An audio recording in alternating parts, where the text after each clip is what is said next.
Hi viewers, welcome to our channel. ప్రస్తుతం మనతో పాటు దాము బాలాజీ గారు సీనియర్ జర్నలిస్ట్ ఉన్నారు. వారితో ఒకసారి మాట్లాడదాం. సార్ నమస్కారం. సార్ నమస్తే. సార్ యాంకర్ స్వేచ్ఛ మృతికి సంబంధించి ఆరోపణలు ఎదుర్కొంటున్నా అంటే ఈ మృతికి సంబంధించి అతనే కారణం అంటే ఆరోపణలు ఎదుర్కొంటున్న పూర్ణచందర్ అరెస్ట్ అయినట్టుగా తెలుస్తుంది. చిక్కడపల్లి పోలీసులు అతన్ని అరెస్ట్ చేసి తీసుకొచ్చేసారని కూడా చెప్తున్నారు. మరి ఎలా పట్టుకున్నారు, ఎక్కడ దొరికాడు? సో ఇప్పటి వరకు అయితే ఈ కేసుకు సంబంధించి ఎటువంటి ఆధారాలు పోలీసులు సేకరించారు? దీనికి సంబంధించి మీరు ఏం చెప్తారు sir?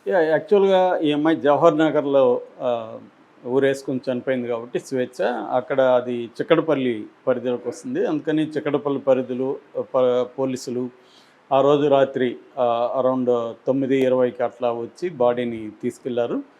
Post మార్టంకి 11:36కి post mortem start చేసి 1 అవర్ పోస్ట్ మార్టం చేశారు. ఇప్పటి వరకు ఏంటంటే అందుతున్న సమాచారం ప్రకారం పోస్ట్ మార్టం రిపోర్టు అఫిషియల్గా రిలీజ్ చేయలేదు, కానీ ఆ డాక్టర్లు చెప్పడం లేకపోతే పోలీసులు చెప్పడం దీన్ని బట్టి ఇప్పుడు ప్రాథమికంగా ఇది ఆత్మహత్య అనే నిర్ధారణకు వచ్చారు. తల్లిదండ్రులు కూడా ఇది హత్యగా వాళ్ళు ఆరోపించలేదు. కంప్లైంట్లు కూడా ఈ మా అమ్మాయి ఆత్మహత్యకు పూర్ణచంద్రే కారణం అనే విషయాన్ని అయితే వాళ్ళు రాశారు. సో కాబట్టి ఇది ఏంటంటే హత్య కేసుగా నమోదు చేయలేదని చెప్తున్నారు. ఇంకా అంటే ఇప్పటి వరకు ఏంటంటే అనుమానాస్పద మృతిగానే వాళ్ళు ఫస్ట్ పరిశీలిస్తారు అన్నమాట పోలీసులు.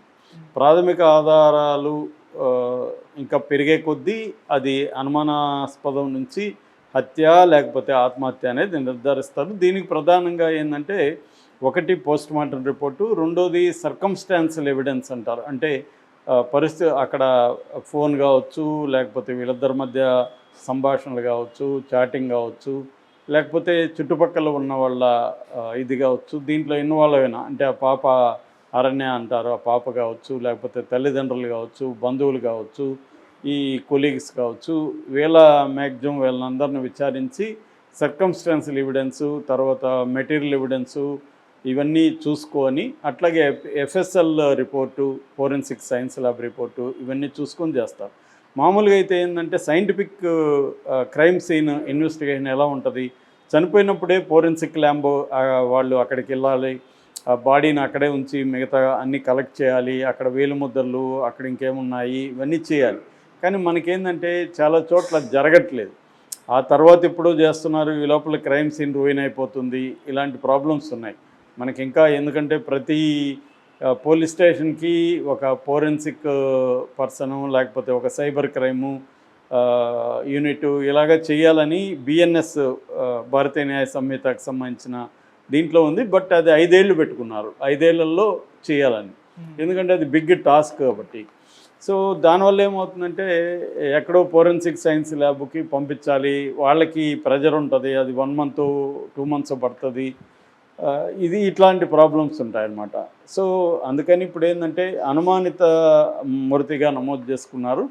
దాని తర్వాత కంప్లైంట్లో కూడా పూర్ణచందర్ పేరు ఇచ్చారు కాబట్టి ఇప్పుడు అబెట్టింగ్ సూయిసైడ్ అంటారు. అబెట్టింగ్ సూయిసైడ్ అంటే ఆత్మహత్యకు ప్రేరేపించినాడు అనే నేరం ఈయన మీద మోపుతారు. ఇప్పుడు ఈయన్ని పట్టుకోవాలనుకున్నారు, ఈయన దొరకలేదని చెప్పి ట్రై చేస్తున్నట్టుగా నిన్నటి వరకు వార్త వచ్చింది. అయితే ఈ మధ్యకాలంలో పూర్ణచందర్ పేరుతో ఒక 5 పేజీ లెటర్ కూడా వచ్చింది. అందులో పూర్ణచందర్ తనకు అమ్మాయికి ఉన్న ఒక రిలేషన్షిప్ని క్రానాలజికల్గా 2009 నుంచి ఇప్పటి వరకు ఎలాగా వాళ్ళ రిలేషన్షిప్ మారుతూ వచ్చింది, ప్రజెంట్ ఎలా ఉంది. సో ఈ అమ్మాయి ఆత్మహత్యకి నేను కారణం కాదు, మా ఇద్దరి మధ్య మంచి రిలేషన్షిప్సే ఉన్నాయి. మొన్న కూడా నేను తిరువన్నామలైకి అమ్మాయిని అరుణాచలంకి అమ్మాయిని తీసుకెళ్ళాను. అంటే తిరువన్నామలైలోనే ఉంటుంది అరుణాచలం, అక్కడికి తీసుకెళ్ళాను, ఇవన్నీ కూడా అతను చెప్పాడు. అయితే అతను వాళ్ళ నాన్న మీదనే చెప్తున్నాడు. నాన్న అమ్మాయిని ఒక రూడ్గా ఒక మాట అన్నాడు, అది అమ్మాయి హర్ట్ అయింది. నువ్వు ప్రతి 2 ఏళ్ళకి ఒకసారి ఒక వ్యక్తిని తీసుకొచ్చి ఇతను మీ అల్లుడు నాన్న అని పరిచయం చేస్తావు, నాకు తల కొట్టేసినట్టుగా ఉంది, నేను పీడిఎస్లో పనిచేశాను, డబ్బు లేకపోయినా నాకు గౌరవం ఉంది అన్న మాట మాట్లాడడంతో అమ్మాయి హర్ట్ అయింది. మేబీ అది ఫస్ట్ టైం కాకపోవచ్చు, గతంలో కూడా వాళ్ళ మధ్య ఇట్లాంటివి జరుగుండొచ్చు. ఎందుకంటే తను అనుకున్నట్టు అమ్మాయి లేదు అనే విషయం వాళ్ళకి ఇబ్బంది కలిగించవచ్చు, లేకపోతే ఆ అమ్మాయి కూడా తన పరిధిలో తను స్ట్రగుల్ అవుతుంది జీవితంతో, తన ఆదర్శాలు ఉన్నాయి, రోజువారీ జీవితం ఉంది, తను కూతురు ఉంది, జాబ్ ఉంది, తనకి కొన్ని జీవితంలో అసంతృప్తులు ఉన్నాయి, ఒంటరితనం ఉంది, కొన్ని మానసికంగా కొన్ని ఇబ్బందులు పడుతుంది. ఇవన్నిటితో ఆ అమ్మాయి స్ట్రగుల్ ఆ అమ్మాయికి ఉంది. ఈ నేపథ్యంలో ఇతని మీద ఇప్పుడు ప్రెజర్ పెరిగింది. మొత్తంగా సోషల్ మీడియాలో చూస్తే ఇతనే కల్ప్రిట్, ఇతని వల్లే అమ్మాయి చనిపోయింది అనేది వస్తుంది. ఒకటేమో ఇతనే చంపుండొచ్చు అనేది ఒక వెర్షన్ అయితే, రెండో వెర్షను ఇతను అమ్మాయిని మోసం చేశాడు, అమ్మాయి మాయమాటలు చెప్పి ఆ అమ్మాయిని లొంగ తీసుకున్నాడు, దాదాపు 3 ఏళ్ళు ట్రై చేశాడు అని వాళ్ళ నాన్న కూడా చెప్తున్నాడు. దాంతో అమ్మాయి అతని మాటలు నమ్మి అతనితో ఉండిపోయింది. తర్వాత ఇతను ఆల్రెడీ పెళ్ళైన విషయం కూడా దాచిపెట్టాడు. తర్వాత పెళ్ళైన విషయం చెప్పినా కూడా నేను భార్యను వదిలేసి నిన్నే పెళ్లి చేసుకుంటాను హామీ ఇచ్చాడు, కానీ ఇది చేయట్లేదు. అందువల్ల అమ్మాయిలో ఫ్రస్ట్రేషన్ పెరిగి ఇతని మీద ప్రెజర్ చేయడం మొదలుపెట్టింది. దాంతో వీళ్ళిద్దరికీ గొడవలు రావడం మొదలైందన్న యాంగిల్ కూడా చేస్తున్నాడు. సో ఈ నేపథ్యంలో ఇప్పుడు ఒక 1 అవర్ క్రితం వచ్చిన వార్త ఏంటంటే ఇతను అరెస్ట్ అయ్యాడని ఒక వార్త వస్తుంది, అరెస్ట్ కాదు లొంగుబాటు అని వస్తుంది. కానీ నాకున్న సమాచారం మేరకు ఇతను సరెండర్ అయినట్టుగానే చెప్తున్నారు. ఎందుకంటే అతను కూడా అన్నీ ఆలోచించుకున్నాడు. అతనికి జర్నలిజము, పొలిటికల్ బ్యాక్గ్రౌండ్ ఇవన్నీ ఉన్నాయి కాబట్టి అతనుకు అర్థమైంది ఏమంటే ఎలాగూ మనల్ని వీళ్ళు పట్టుకుంటారు, అది ఇంకా ఎక్కువ అవుతుంది, దాని బదులు మనం కూడా సరెండర్ అయిపోయి కోర్టులో చేసుకున్నాము, మనం తప్పు చేయలేదు అనే కాన్ఫిడెన్స్ తనకు ఉన్నట్టుగానే చెప్తున్నారు. నేను తప్పు చేయలేదు, నేను ఆ అమ్మాయిని కానీ వాళ్ళ పాప అరణ్యాన్ని కానీ బాగా చూసుకున్నాను. సో నా పరిధిలో నేను బాగున్నాను, ఒక భర్త స్థానంలో తండ్రి స్థానంలో నేను ఉండి అన్ని కర్తవ్యాలు నెరవేర్చాను. అమ్మాయికి ఇబ్బందులు ఉన్నాయి, ముందు నుంచి కూడా అమ్మాయికి ఇబ్బందులు ఉంది. అమ్మాయిని గతంలో కూడా నేను డాక్టర్ దగ్గరికి తీసుకుపోయాను, డిప్రెషన్ ఉంది, యాంగ్జైటీ ఉంది, మానసిక సమస్యలు ఉన్నాయి. దానికి సంబంధించి నేను కూడా అనేకసార్లు అమ్మాయిని తీసుకెళ్ళాను, నేను హెల్ప్ చేయడానికి ట్రై చేశాను. బట్ అమ్మాయికి ఈ ఇష్యూస్ వల్ల వీళ్ళ నాన్న ఇలా మాట్లాడడం వల్ల అమ్మాయి హర్ట్ అయ్యి ఇచ్చేసి ఉండొచ్చు అన్నట్టుగా ఆయన మాట్లాడారు. సో ఇప్పుడు అందుకనే అబ్బాయి ఆలోచిస్తున్నారంటే మనం సరెండర్ అయిపోవడం బెటర్ అని సరెండర్ అయిపోయినట్టుగా చెప్తున్నారు. ఇప్పుడు ప్రజెంట్ అతను అదుపులోకి తీసుకొని, ఎందుకంటే అతనికి సరెండర్ కాకపోతే ఇంకో ప్రాబ్లం ఉంది, వాళ్ళ ఇంట్లో వాళ్ళని వీళ్ళు పోలీసులు పెట్టుకున్నారు. అక్కడ మీ వాడు వచ్చే వరకు మీరు ఇక్కడే ఉండండి. మామూలుగా పోలీసులు చేసే మెథడ్స్లో అదొకటి, ప్రెజర్ క్రియేట్ చేయడానికి వాళ్ళ ఇంట్లో వాళ్ళని, వాళ్ళ భార్యని కావచ్చు, వాళ్ళ పిల్లల్ని కావచ్చు, వాళ్ళ మదర్ అండ్ ఫాదర్ని పోలీస్ స్టేషన్లో పెట్టుకొని జస్ట్ అక్కడ పెట్టుకొని వాళ్ళని హ్యూమిలేట్ చేస్తూ ఉంటారు. సో మీ వాడు ఎక్కడ ఉన్నాడు చెప్పండి, మీకు తెలియకుండా ఉంటుందా, అది ఇదని ఏదో హ్యూమిలేట్ చేస్తారు. అందువల్ల ఈ అబ్బాయి కూడా ఇప్పుడు నేను ఇక్కడ బయట ఉండి ఏం చేస్తాను, వాళ్ళన్నా ఫ్రీగా అవుతారు కదా, ఏమైతే అది అవుతుందని అతను సరెండర్ అన్నట్టు చెప్తున్నారు. సో లాయర్లతో ఆల్రెడీ మాట్లాడుకున్నాడు, ఏ కైండ్ ఆఫ్ కేసు పెట్టే అవకాశం ఉంది, దానికి ఎలా ఫైట్ చేయాలి ఏంటి అనేది అతను ఇది చేసుకున్నట్టుగా ఉన్నాడు. తప్పదు ఇంక ఫేస్ చేయాలి. అందుకని అతను ఏంటంటే పబ్లిక్ పర్సెప్షను తన వెర్షన్ను ముందు చెప్పడం, ఆ తర్వాత లీగల్గా ఎదుర్కోవడం, ఈ 2 ఆప్షన్లే. ఎందుకంటే పబ్లిక్గా ఇతన్ని విలన్లాగా చాలామంది డీల్ చేసి ఇతనే చంపేస్తాడు ఆ అమ్మాయిని, లేదా అమ్మాయి చావుకి ఇతనే కారణం అనేది ఎక్కువ మంది చెప్తున్నారు. కాబట్టి నేను కారణం కాదు, నేను బాగా చూసుకుని తన వెర్షన్ చెప్పడం అనేది తను ప్లాన్ చేసుకున్నాడు. ఇప్పుడు తన వెర్షన్ కూడా క్యారీ అవుతుంది. ఎప్పుడైనా కూడా ఒక క్రైమ్ కానీ ఒక ఇట్లాంటి సంఘటన జరిగినప్పుడు ఎక్కువగా ఒక వెర్షన్ బయటికి వెళ్ళిపోతుంది, రెండో వెర్షన్ వైపు నుంచి ఎవరు కూడా ఆలోచించరు. మనం ఒక నెరేటివ్ వేసుకొని, సో ఒక విక్టిమ్ ఉంది, ఒక పర్పెట్రేటర్ ఉండాలి, ఎవరు పర్పెట్రేటర్ ఉందో వీడు పర్పెట్రేటరు.